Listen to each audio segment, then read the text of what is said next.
De kanonnen van Cattenbra. Cornelis van der Wal.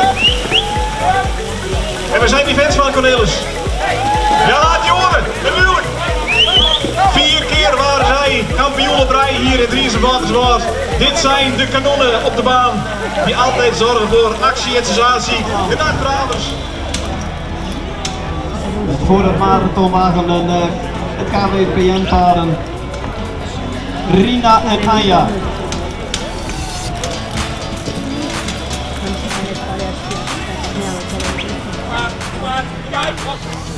Dan rijdt een Roepen en mee Rianne. Maar Gerda gaat ook hier keurig door de hindernis. En dat betekent poortje F gaat en dat is ook naar de finish, dus geef ze een applaus mee. En ze gaan over de brug en kijk eens wat de kracht nog. Dit evenement levert een hele jaar heen. Keurig start. Hier volgen wij tijdens de Hierste dagen in Driessen-Waterswaard en Damwart Sape en Cornelis van der Wal.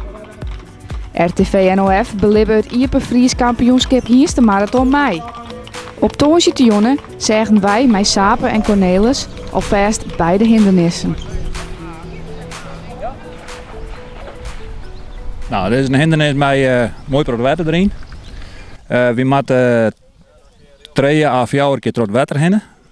We staan bovenop de bruggen, die wordt bij de laatste poort, als we die nemen, dat is de E-poort hieronder. Wordt de brug omheen gesmeten en dan kunnen we daaronder terug. En het water is vrij diep. Ik ben er even doorheen geweest, dus ik ga nog weer te voeten. En er staat een hele meter water in en dat wordt pittig voor de hinders en de ponies, denk ik. Die ponies die kunnen hier gewoon, als ze in water graven, kunnen ze gewoon tikken in naar de galop. Wat zwemt dat in aardig moet. Het verkennen is eigenlijk het belangrijkste van het hele verhaal. Want het speelt zich hier op tijd. We moeten de poorten op de juiste manier rijden. Van A naar I. Er is zelfs een hindernis bij die gaat tot Onelta. We moeten bij A beginnen, B, C, D. Alles op volgorde.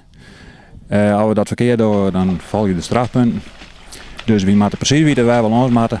Ook omdat het op tijd gaat. En daarom is het verkennen heel belangrijk. Ik rijd altijd met 1 hinder. Ik rijd nog met 2 ponies. Op zich maakt het net zo vol uit. Alleen dit spantje ga ik nog maar 1 wedstrijd mee rijden. Dus ik moet er nog wel wat aan wennen. En de ponies natuurlijk al mee. Dus daar moet je rekening mee houden. En dat wetter, is dat een hele belangrijke factor daarin waar ze echt wel bang voor wezen kennen? Ja, er zijn hinders die willen het wetter net in. Maar ja, dat moet je natuurlijk mee aan het oefenen. Als je bezig bent met oefenen, dus je moet ervoor zorgen dat de beestjes door het water willen. Dat is wel heel belangrijk. Maar dit keer zet oefenen natuurlijk, zo'n hindernis. Je mij is net van tevoren neemt er al.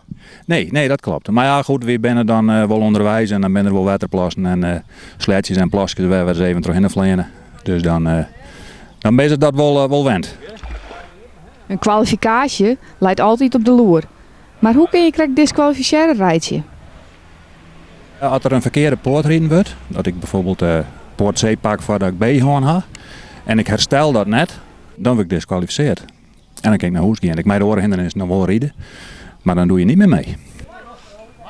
Een hindernis lijkt het soms makkelijk, maar dat is net altijd zo. Ja, dit is net appeltje.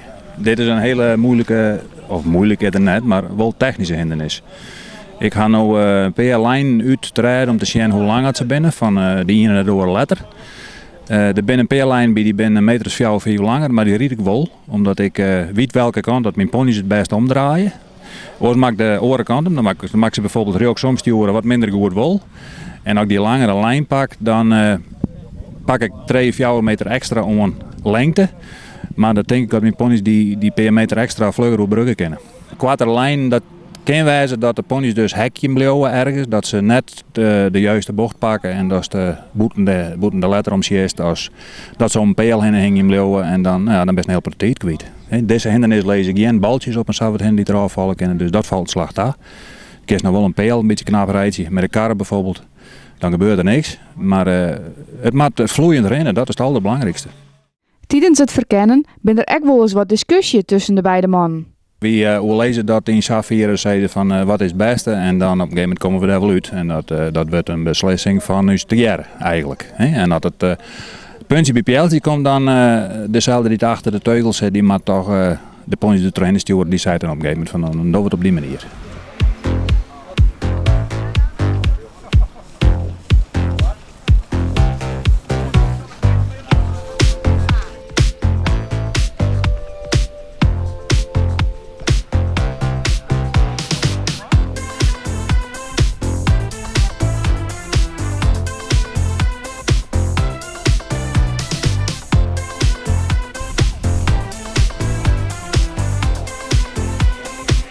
Sape had dus de teugels in handen. Maar wat doet Cornelis dan? Hij zit achterop en is de saneem de groen. Nou, de groen die zorgt eigenlijk dat de kar overheen bloot. Ja, dus nou ja, je bent een hindernis die nou ja, wel wat krap om een bocht is zo dan. En maar het was zwaar dat je bij de buldel de boel doorheen bloot. Hindernis Jochen is een van de spectaculairste hindernissen. Voor de groen denk ik het wel, want ja, succes, hier zit wel wat scheve kanten in. Dus hier komt het er wel even op aan, ja. Nou, die hechteverschillen hebben ze in principe net heel veel moeite mee. Hier en daar wel in Burgum, hier en daar wel wat bragen en zo, daar wel wat. Dus maar echt de hechteverschillen hebben ze net veel moeite mee. Ik denk dat het moeilijke punt, denk ik wel de scheve kant naar beneden is. Ja, daar moet toch wel goed opletten, daar is. Als we te kwart omgaan, dan lezen we op een side. Echt om te winnen, maar het eigenlijk foutloos rijden, hè? Ja, als het winnen was, dan moest het foutloos rijden. Ja, alles foutloos en zo snel mogelijk. Nou had je me eigenlijk tot nu toe altijd met één hinder voor elkaar rijden. Wie dat makkelijker, want nu aan ze met twaspan? Nou, ik had er eigenlijk weinig ervaring mee met dubbelspan. Ja, bij mijn broer achterop had ik wel eens wat aan het groen best. Dus over het algemeen gaat het met ponies iets sneller. Dus ik denk dat het wat moeilijker is dan mijn hinder, ja. Dus maar morgen nog even extra mee bij doen. We zijn alle halve hindernissen bij Delwest. Zo sapen ze nou dromen kennen? Nou, net helemaal. Maar we draaien nog een keer terug. En dan kom je naar huis en dan maak ze al je mooi bedenken kennen. En als dat dan net lukt, dan denk ik dat je mannen nog even weggaan gewoon. Om de laatste puntjes op iets te zetten. Misschien dat net hoeft, maar dat wacht ik even af. Maar wat zijn nou exact de moeilijkheden? Die hindernis treien wie dat volgens mij. Daartussen de pijl naar onder die heerkappen terug. Dat is een hindernis om even goed op binnen te denken nog. Ik ben misschien nog een paar denk ik die wel verrooien. Dat we de andere kant op gaan. Maar dat is een hindernis om daar mag bij de kop goed bij gaan. Verder ben de meeste hindernissen draaien wel aardig goed. Deze hindernis hierachter is die hindernis zo'n. Daar mag de kop ook goed bij. Want mag iedere keer zwaar ik dat genoeg pijltjes oorslag. 1 of 2 pijlen oorslag. Dat mag ik even in de gaten houden. De hindernis bij het oude gemeentehuis, daar mag ik om denken dat we het zaken serieus houden. Dat komt voornamelijk op een groenmoon. En verder voor de rest denk ik dat het prachtige hindernissen binnen. Die met de watermonen die is net heel moeilijk, ja? Om te onthouden. Er zijn wel een paar lijnen in dat we zeggen hoe rijden we hem. Maar verder dan lukt dat wel, denk ik. Nou is het afwachtje als de ponies het in de zin hebben. Ja, daar komt het morgen op aan. Ik had er juist nog even met de reden geweest, toen weer helemaal niks. Hebben ze vanmorgen even voor elkaar gehouden, toen hier heel best. Dus ik hoop dat ze morgen er zin aan hebben en dan hoop ik dat het een mooie dag wordt. Want daar gaat het me uiteindelijk wel om, ja? Om een mooie dag, mooi rijden en dat vind ik altijd het belangrijkste.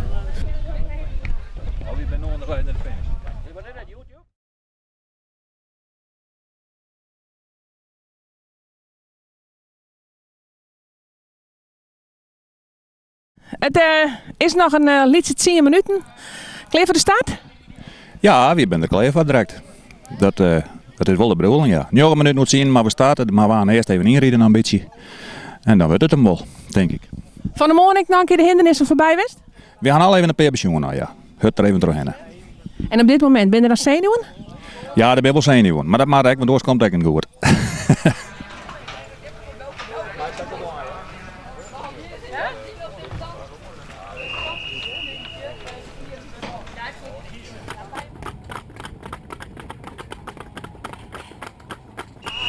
Daar gaan we. Samen van der Val uit Veenwouden. Met zijn zoon Cornelis achterop. Cornelis woonachtig tegenwoordig in Bergen. Met de Welsponies Alex en Sylvester. De transportondernemer uit Veenwouden. Voornamelijk in de houttransport. Zie je wel, de weg in Noord-Nederland kom je bijna alle dagen tegen. Dikke vracht, boomstammen, alles versleten. Maar vandaag deze hobby.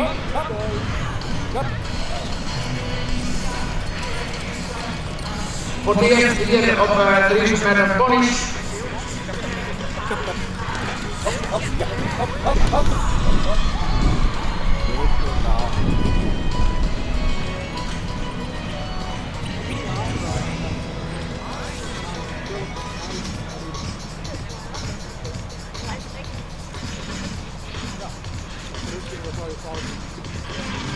Kijk jongen, daar komt hij weer aan. Vader en zoon naar de start, finish.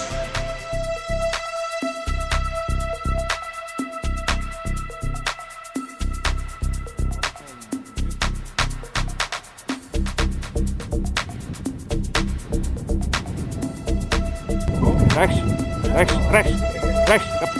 Rustig, rustig. Oh. Rustig, links, links. Kap, kap, kap. Kap, links, kap, kap, kap, kap. Gas. Links, links. Nou, de hindernis bestaat uit een aantal poorten van A tot en met E of F.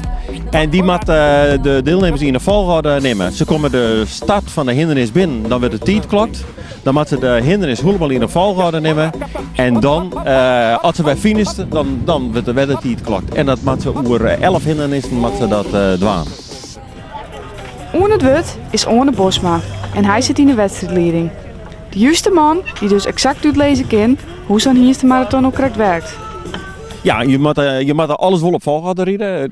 Door je een poortje sla je die oer, dan moet je dat herstellen. Dus maar dat kost het tijd en dat kost het strafpunten dan. Dus daar krijg je een aantal strafpunten voor.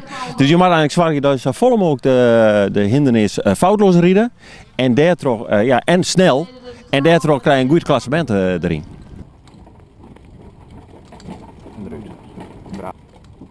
Goed zo jongens. Braaf, Jer. Van de Wal uit Veenwouden, Sapen van de Wal en Cornelis. We zien dat Sapen een GoPro op de helm heeft en dat zijn, ze gaan opnames maken voor RTV Noordoost-Friesland. En dat zullen we dus allemaal op de televisie weer terug kunnen zien, deze beelden zoals ze rijden. Stad nummer 14, ik zei het al, met Alex en Sylvester. 2 Welsjes, 2 ruinen van 8 en 11 jaar.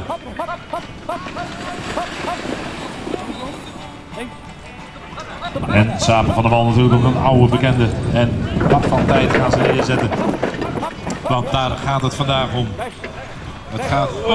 Het gaat, en dit kost natuurlijk secondes. Dit kost seconden, dames en heren.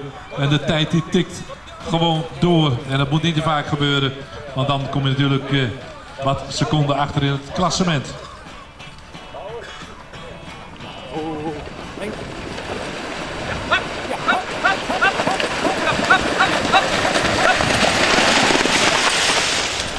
En ook voor hen wordt de tijd neergezet. Nou, we hebben enkelspan hinders, enkelspan ponies, dubbelspan hinders, dubbelspan ponies. En we hebben nog fjouwerspannen erbij. En dat zijn allerlei aparte categorieën. En die worden, per categorie worden die beoordeeld. En de snelste, al de tijden voor alle hindernissen die worden opteld. En dan de snelste tijd, die is de winnaar. Zie je bijvoorbeeld ook hindernissen, bij hindernis 2, daar leidt een baltje op. Wat betekent dat? Ja, dat zijn afrijbare elementen, nemen we dat. Dat binnen pijlen waar wij denken van dat men daar wel 30 tegenaan zetten en dat het spul al in beschadigen kan.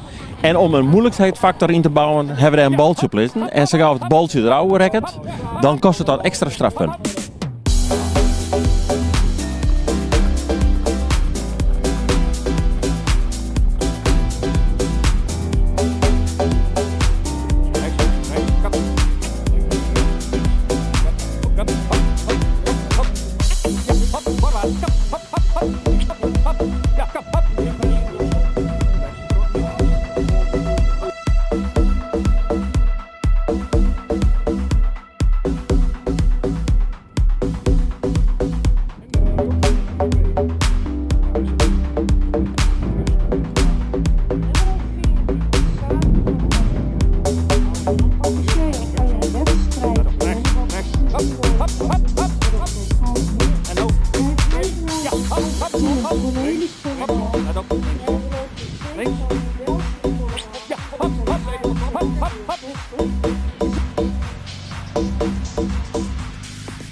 We staan hier normaal met de paard op start en die heeft hij ingeruild voor de geweldige ponies die ook flink de gang erin hebben. Je ziet de groom achterop aanwijzingen geven waar ze langs moeten.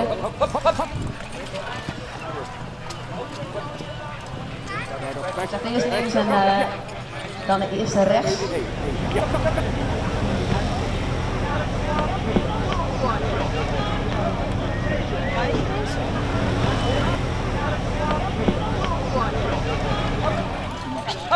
Die gaan prima gaan zitten, inderdaad.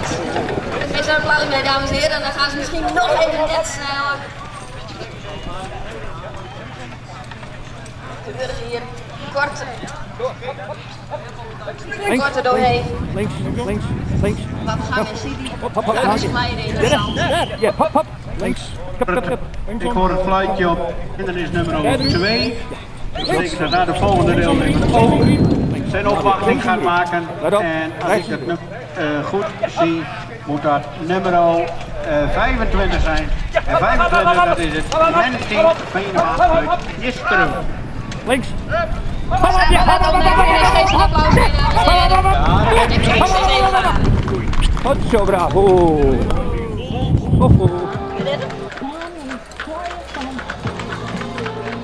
14. Komt het in theorie voor dat er een ex-equo wezen kan? Dat komt in de theorie wel voor, maar eigenlijk bij dit soort wedstrijden net, want het gaat op honderdste van secondes, gaat de rekken, daar kun je met het al je uitrekken in. Het wordt klokt op honderdste van de seconde en daar geven ik mij vierde rekken in. En dat komt eigenlijk op deze wedstrijd eigenlijk net voor. Foutlees rieden, ken dat?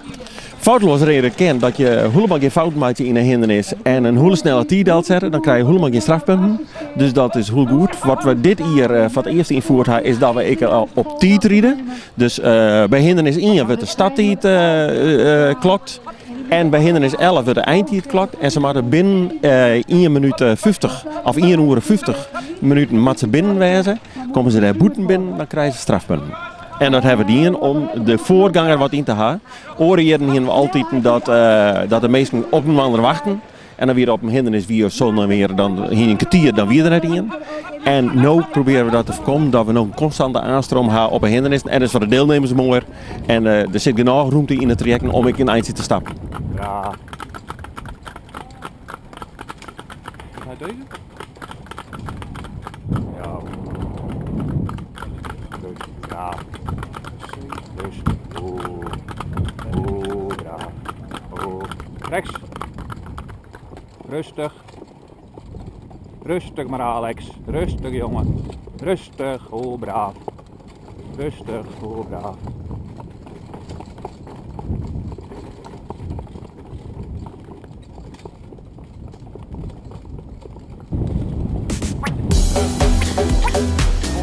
Ja.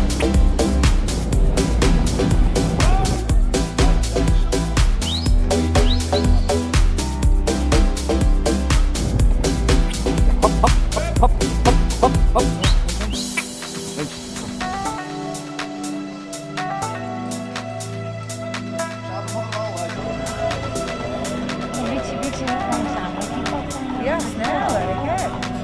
Links, links, hop, hop, hop, hop, ja, ja, hop, hop, hop, hop, hop, hop, hop.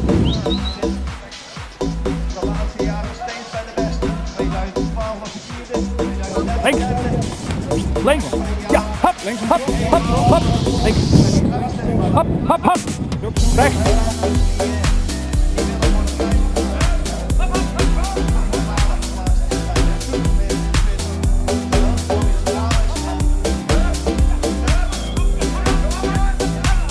Hop, hop, hop, hop, hop, hop, hop, hop, ja, hop, hop, hop, hop, ja, ja, hop, hop.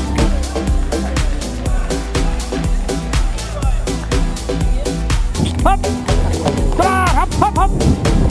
Goed zo, braaf. Oeh. Oeh, thanks. Die hoek van vorig jaar. Dat zie je ook aan de snelheid. Niet te veel.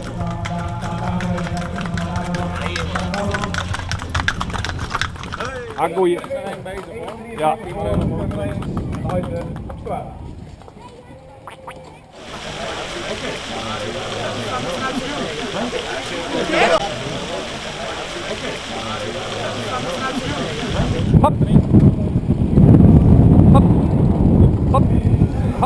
Sapen van der Wal. We zijn die mensen sapen. Laten ze even horen. Daar gaat hij. Cornelis van der Wal. Burgum komt hij vandaan. Die houdt de zaak voor. Sapen in evenwicht.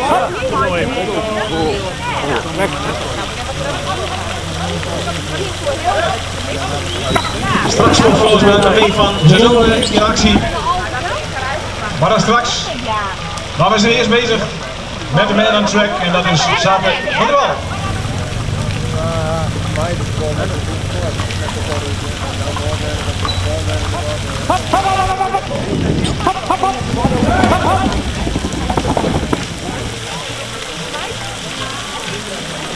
Alex en Sylvester, die trekken de kar bij de Welts. Alex is 8 jaar en Sylvester is 11 jaar.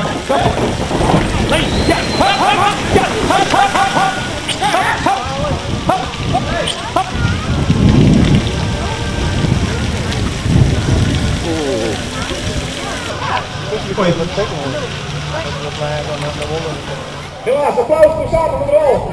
Een fout. Hè? Zeker. Ik ga een fout maken, hè? Nee. Dan. Dat is jammer, dat kan gebeuren. Ja. Wat dan? Weet ik nou.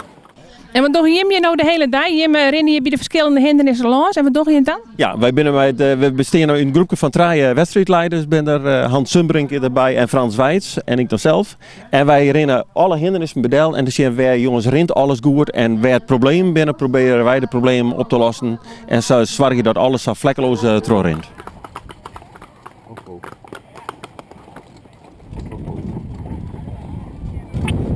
Ja. Hop, hop, ja, hop, hop, hop, hop, hop. Oh, rechts, rechts, rechts. Hop, hop, hop, hop, hop, hop, hop, links, hop, hop, hop, hop, hop, hop, kom, kom, kom, kom, hop, hop. Links om je omheen. Rustig, links. Links, kom, door, ja, hop, hop, hop, hop, hop, hop, hop. Hop, hop, hop, links. Links. Hop, hop. Recht erheen. Hop, hop, hop. Rechts, rechts. Hop, hop, hop, hop, hop, hop, hop. Waar hoor? Ja. Hop, hop, hop. Links. Links. Hop, ja. Hop, hop, hop, hop, hop, hop. Hop, hop, hop. Hop, hop, hop, hop. Hoppa. Stop, hop. Hop, hop, hop. Hop, ja. Stop maar. Hop, hop, hop, hop. Ja. Hop, hop, hop, hop, hop. Hop, hop. Hop, hop, hop, hop, hop, hop, hop, hop. Goed zo. Goed zo, braaf.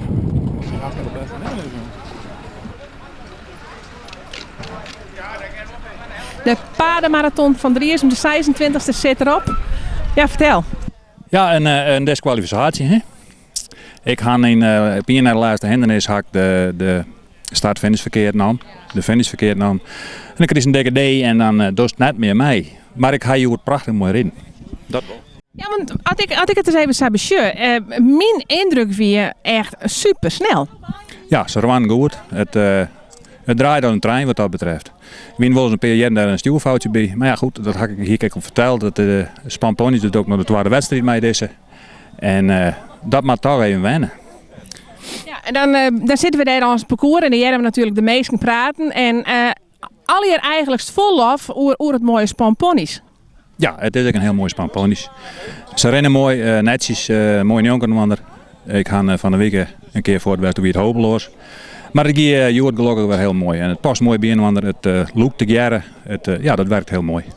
Beginnen we eens bij de eerste hindernis. Dat weer de proef. Daar heen je me al even iets blunderken, hè? Ja, blunderken. Ik kreeg een kegel om. En dat is gewoon even een lietse stuurfout eigenlijk. Er is net hele protte ruimte om beide kanten. En dan zo goed maar een beetje naar links en naar rechts te springen. En dan heeft een kegel mee. Ja, en bij hindernis draaien toen moest even in van de pilaar dus die het ontgelden, hè? Ja, ik dacht die peel die stiert dus haar radio met hem bij. Maar dat lukte net helemaal. Net weer een stuurfoutje eigenlijk. En dus ponies beide aan de kant van de peeldel en dan stiert daar. Dan maakt ze een knikje achteruit en dan kun je weer verder. Maar het kost wel een protte tijd.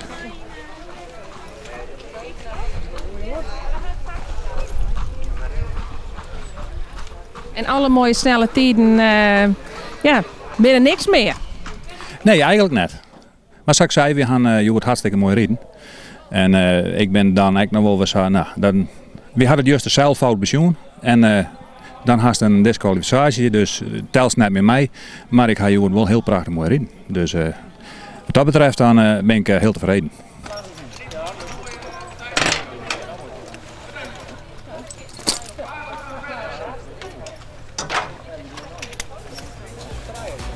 Hier in elk geval wel een mooie dag, gewoon ondanks het feit dat er misschien wel even een raadwedstrijd is. En een raar zijn. We gaan alleen zijn van, we gaan net fout rijden en we kennen het zien op een film, want we gingen de GoPro ophalen, maar toen we eruit en die zeiden ja, we gaan wel fout rijden, dus dat lijkt me mooi geworden.